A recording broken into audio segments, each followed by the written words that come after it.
네, 안녕하세요. 김원장의 인사이트입니다. 오늘은 테슬라 주가가 오늘 야간 선물로 마이너스 4% 정도 하락하고 있는데요. 그 내용에 대해서 좀 자세히 알아보고 실적 발표 추정치가 나왔는데 얼마나 되는지, 그럼 앞으로 테슬라 주가가 어떻게 될 건지 이런 부분에 대해서 좀 하나씩 살펴보도록 하겠습니다. 첫 번째 소식은 모건 스탠리의 아담 조나스가 테슬라 주식의 성장 스토리에 대해서 너무 좀 저평가돼 있다. 중요한 부분을 간과하고 있다. 이런 부분에 대한 기사가 있어서 같이 한번 살펴보도록 하겠습니다. 자, 모건 스탠리, 테슬라 주식에 대해 성장 스토리를 간과하고 있다. 앞으로 과거 이렇게 성장해왔고 앞으로 이렇게 성장해 갈 것인데 이것에 대한 가치 평가가 지금 제대로 평가를 받지 못하고 있다. 테슬라는 단순한 자동차 회사 이상으로 여겨왔습니다. 전기 자동차는 단지 다른 분야의 전환점 역할을 할 뿐이기 때문이다. 예를 들어 모건 스탠리의 애널리스트 아담 조나스는 테슬라가 물리적인 AI의 최전선에 있다는 믿음의 투자 이론을 세웠다. 물리적 AI의 현재 실제로 로보택시, 자율주행, FSD 이게 업계 최고라는 거지. 그 어떤 자동차의 자율주행 운전 보조 시스템 FSD보다 테슬라의 FSD가 성능이 월등히 뛰어나다는 거죠. 요번에 이제 중국의 테스트를 풀면서 중국에 있는 그 수많은 인플루언서들이 차를 가격하게 다르더만요. 그 미국에서 이제 FSD 처음 나왔을 때 사람들이 FSD 테스트하는 거랑 중국에서 테스트하는 거랑 차원이 다릅니다. 엄청 좁은 길을 막 일부러 막 지나가도록 한다든지 뚝방 윗길을 좁은 길을 막 가게 한다든지 또는 길이 없는 길을 네 맘대로 한번 가봐 그래서 끝에 갔더니만 길이 없으니까 되돌아오는 그 모든 테스트를 사고 없이 테슬라가 통과를 했어요. 그러니까 어떻게 보면 테슬라가 물리적 AI 최전선에서 최고라는 검증을 받은 셈이죠. 자율주행, 휴머노이드 로봇, 에너지 저장, 고성능 컴퓨팅, 첨단 제조, 심지어 우주, 스페이스X, 그죠? 통신, 스타링크, 인프라 이르기까지 핵심 도메인에서 회사의 전문성이 커지고 있다고 지적합니다. 예를 들면 테슬라 차로 했었고 스페이스X로 했었고 X, 옛날 트위터 인수, 그 다음에 XAI, 그 다음에 스타링크 이 모든 것이 지금까지 시대에 나온 것을 압도하고 있습니다. 아담 조나스에 따르면 이러한 역량은 기존 전기차 사업의 성장 및 마진 갭을 크게 뛰어넘는 성장과 마진 갭을 열어주며 현재 전기차 사업으로 엄청난 압박을 받고 있는데 뭐 그런 것들이 충분히 극복할 수 있다 뭐 이런 얘기입니다. 다시 말해서 아담 조나스는 우리는 테슬라의 현재 사업에 직면한 과제가 널리 보도되고 잘 알려져 있는 반면 미래 사업의 기회는 잠재적으로 가소평가되고 있다. 아담 조나스는 올 연말까지 테슬라 주가가 $800 간다고 누누이 얘기를 했습니다. 아담 조나스는 현재 지정학적 환경을 감안할 때 투자자들이 중국 자동차 제조업체가 미국 시장에서 상당한 인기를 얻을 수 있다는 것은 이해할 수 없다. 지금 상황에서 중국 자동차를 트럼프가 허용하지 않잖아요. 미국의 수출 금지잖아. 근데 어떻게 인정을 받아?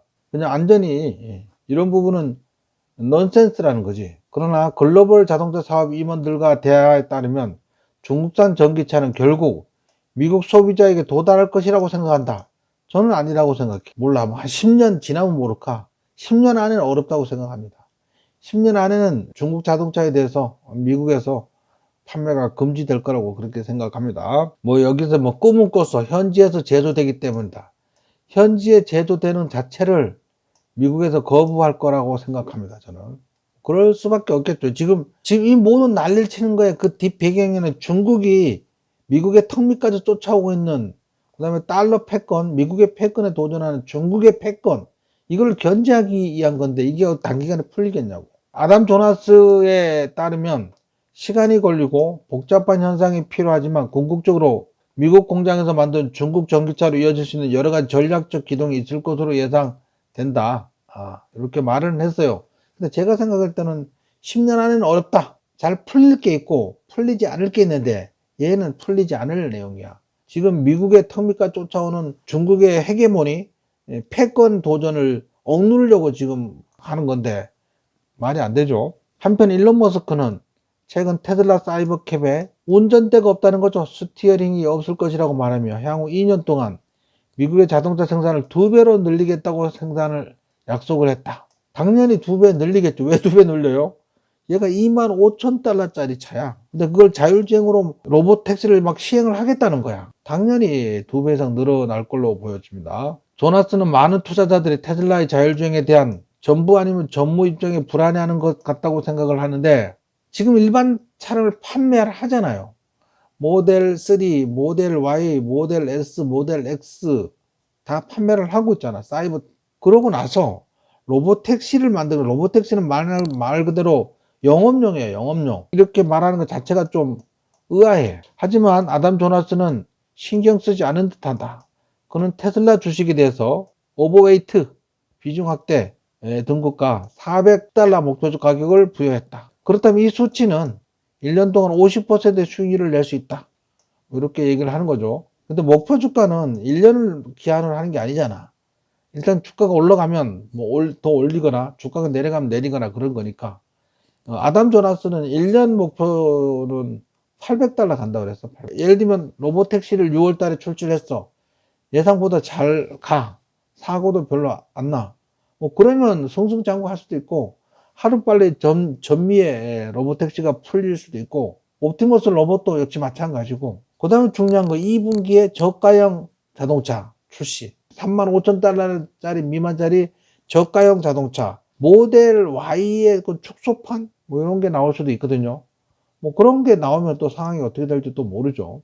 그래서 현재는 뭐 굉장히 좋다. 테슬라에 대해서 36개 증권사 애널리스트들이 목표 주가를 제시를 했어. 그 평균을 낸 게 컨센서스잖아. 아까 아담 조나스는 $410를 얘기한 거고, 36개 증권사 중에 14개 증권사는 매수, 11개 증권사는 보유, 11개 증권사는 팔아라. 그래서 36개 증권사의 평균 목표 주가는 $335야. 하지만 아담 조나스는 $410. 파이퍼 샌들러의 알렉산더 포터는 $450. 뭐 그렇게 하고 있습니다. 목표 주가가. 그러면 예를 들면 막 지금 목표 주가를 $80 말하는 사람도 있는데 그건 의미 없죠. 의미 없어요. $80 목표 주가 말하는 걸 무슨 의미가 있겠어, 그죠? 자, 이번에는 테슬라 1분기 인도량에 대한 컨센서스, 그거 한번 살펴볼게요. 인도량 컨센서스, 아까는 목표 주가에 대한 컨센서스였어요. 증권사 애널리스트들의 평균 컨센서스거든. 1분기에 몇 대나 인도를 할 것이냐. 테슬라는 27명의 분석가를 기반으로 1분기에 37만 7천 대의 차량을 인도할 것으로 추정한다는 거지. 1월 달에는 45만 대 예상을 했어요. 그러다가 모델 Y가 출시가 지연되면서 점점 수정되다가 7만 5천 대가 더 낮아져서 37만 7천 대 정도로 예상하고 있다. 40만 대 정도 되면 테슬라 주가는 좀 급등할 수 있고, 36만 대 정도면 테슬라 주가는 그냥 그저 소소할 정도 수준이고, 그저 그런 수준. 35만 대보다 인도량이 좀 실제로 낮게 나온다면 테슬라 주가는 하락할 수도 있어요. 근데 이제 37만 7천 대니까 요 정도면 뭐 괜찮죠. 요거는 이제 테슬라 1분기 인도량 컨센서스입니다. 헬로 에브리바디, 안녕하세요 여러분. 다음은 셀사이드 애널리스트들의 최신 회사 집계 인도량 컨센서스를 공유 드립니다. 그래가지고 요게 좀 작아서 제가 이거에 좀 확대한 거죠. 2025년 1분기에는 모델 Y와 모델 3는 약 35만 1000대 정도 예상하고 있고요. 그 외의 것들이 2만 1000대, 그 외의 것들은 뭐 사이버트럭, 모델 S, 모델 X 뭐 이런 것들이겠지. 그래서 토탈 37만 7천대 예상하고 있다. 2024년 4분기는 좀 많았었죠. 2024년 1분기는 38만 7천대였어. 그래서 요번에 마지막 주에 19,000대를 중국에서 생산하잖아요. 그럼 38만 7천대가 넘어갈 수 있어. 근데 지금 17,000대 생산했었잖아. 또 38만 7천대를 넘어갈 수도 있어. 중국에서 막 미친 듯이 해가지고 19,000대를 요번에 마지막 주에 막 생산을 해서 인도를 한다면, 그렇다면 테슬라 주가가 또 다시 크게 상승할 수도 있습니다. 요거는 이제 추정치를 제공한 증권사가 우리가 알만한데 이제 웨드부시, 카나코드, 베어드, 바클레이즈, 미주호 증권, 뱅크 오브 아메리카, 웰스파고, 모건 스탠리, 트루이스트, UBS, 제퍼리, JP 모간, HSBC, 피츠제랄드, 윌리엄 블레어 뭐 이런 것들이 있네요. 그 외 것들은 처음 보는 것들도 있어요. 어쨌든 이렇게 컨센서스의 추정치를 제공한 증권사들의 추정치는 37만 7천 대다. 근데 여기서 목표는 우리는 38만 7천 대, 2024년 1분기를 달성을 한다면 주가는 오를 수 있다. 그러려면 마지막 주간인 지금 중간에 열심히 일을 해서 19,000대를 달성을 해야 된다. 테슬라 차량은 모두 FSD로 36억 마일 이상을 주행했다. 2024년까지는 21억 6천 마일을 했는데 그 다음에 36억 마일을 주행 정보를 수집하고 있는 거예요. 수집. 테슬라는 36억 마일이고 웨이모는 4천 마일, 크루즈는 1,500만 마일, 바이든은 2,500만 마일. 잽이 안 되는 거지. 잽이 상대가 안 되는 거지. 테슬라의 자율주행 데이터량이 압도적이라는 거지. 이것 때문에 다른 전기차 회사들은 자율주행에 대해서 테슬라를 따라잡을 수가 없어. 여기까지 이제 얘기를 잘 했는데 이제 여기서 중요한 악재 뉴스가 나왔어. 이게 그래서 이것 때문에 지금 테슬라의 야간 선물에서 마이너스 4% 정도 하락 중이에요. 민주당 주 상원 의원 패트리샤 파이와 하원 의원 가브리엘라 로메로는 목요일에 보도자료에 자세히 설명한 대로 기존 테슬라 매장 5곳에 직접 판매 허가를 취소했다. 뭔 소리야 갑자기. 뉴욕 법안은 직접 판매 장소에 대한 5개 매장 제한을 유지하지만 기존 허가를 재평가하고 새로운 허가를 발급하도록 요구한다. 현재 사용 가능한 허가 5개를 모두 테슬라가 보유하고 있는데 이거를 갑자기 제외하고 새로 기회를 준다는 거야. 테슬라한테 너무 일방적으로 유리한 거 아니냐. 이런 말도 안 되는 이제 와서 왜 직접 판매 허가를 취소한다는 거예요. 미친 것들 아니야? 이 법안은 조기 진입자에게 테슬라가 조기 진입자겠지. 무기한 특권을 부여하지 않음으로써 현재 모든 5개의 직접 판매 장소는 주 남부에 위치하고 있으며 테슬라에서 운영하는 소비자의 선택권을 제한한다고. 이거를 허가를 안 하는 게 허가를 취소한 게 선택권을 제한한 거야. 왜 수많은 사람들 테슬라를 원하고 있거든. 뭐 그렇다고 하는데 어쨌든 이것 때문에 지금 테슬라 주가가 좀 내리고 있어요. 요거는 이제 테슬라하고 알리하고 협력설에 대한 소문이 있었어. 그래 그거를 알리 클라우드의 고위 관계자에게 답변을 요청해서 답변을 들었다는 거지. 3월 29일 보도된 재경사라는 신문사겠지.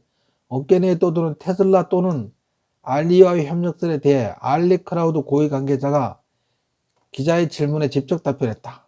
현재 테슬라는 중국 국내 로컬 기업들과 광범위하게 접촉하고 있다. 또한 최근 한 소식 등에 따르면 테슬라 알리가 더 깊은 접촉을 진행 중이며 양측이 향후 협력할 가능성을 탐색하고 있다고 전했다. 알리는 테슬라의 중국 FSD 도입을 위해 GPU 데이터 센터 서비스를 제공할 수도 있다. 이거 뭘 얘기하는 거야 이게. 테슬라가 미국 기업이기 때문에 중국 내 자율주행 서비스를 운영하려면 현지 기업과 협력이 사실상 필요하다. 규제를 완화하거나 데이터를 국산화 요건 등. 그래서 알리 클라우드와 협력을 할 경우 어떤 이점이 있느냐. 중국 최대 클라우드 서비스 사업자 중 하나로 방대한 GPU 서버 인프라, 데이터 처리 기술력을 보유하고 있다. FSD 중국 지출의 신호탄이 될 수 있다. 이 보도는 테슬라가 중국 시장에 FSD를 본격 도입하려는 조짐으로 해석되고요. 요건 또 특이한 뉴스가 하나 있어서 소개할게요. 며칠 전 우리는 사이버 트럭을 타고 가고 있었어. 사이버 트럭을 타고 이렇게 가고 있었는데 술 취한 운전자가 T차형으로 이걸 받아버렸어요. 팍 받아버렸어. 사이버 트럭이 빙글빙글 돌아서 이렇게 현장에 있던 경찰 말에 의하면 다른 차량에 타고 있었더라면 사이버 트럭이 아니었다면 차가 뒤집혀 반으로 찢어졌을 것이라고 말했다. 이번 주에 새 사이버 트럭을 살 예정이다. 차가 튼튼하다는 얘기를 이용자가 올린 겁니다. 다행입니다. 그죠? 좀 T자로 받아버리면 차가 가는데 옆에서 측면을 충돌해버리면 좀 곤란해질 수도 있죠. 그래서 뭐 테슬라 주가가 지금 이렇게 개장 전 거래로 우리 시간으로 15시 3분에 마이너스 4% 정도 하락 중에 있었습니다. 요거는 일회성으로 그칠 확률이 있습니다. 자, 지금까지 테슬라 주가에 몇 가지 말씀을 드렸어요. 아담 조나스의 성장 스토리에 대한 얘기, 그다음에 목표 주가 410달러 얘기. 하지만 여러 증권사 컨센서스는 335달러였다. 그래도 지금 주가보다 높잖아. 뭐 그런 부분이 있었고요. 테슬라 사고 났는데 가족이 안전했다. 뭐 이런 소식도 있었습니다. 여러 가지 다양한 소식이 있었는데 오늘 김 원장 인사이트는 여기까지 하겠습니다. 화이팅 하시기 바랍니다.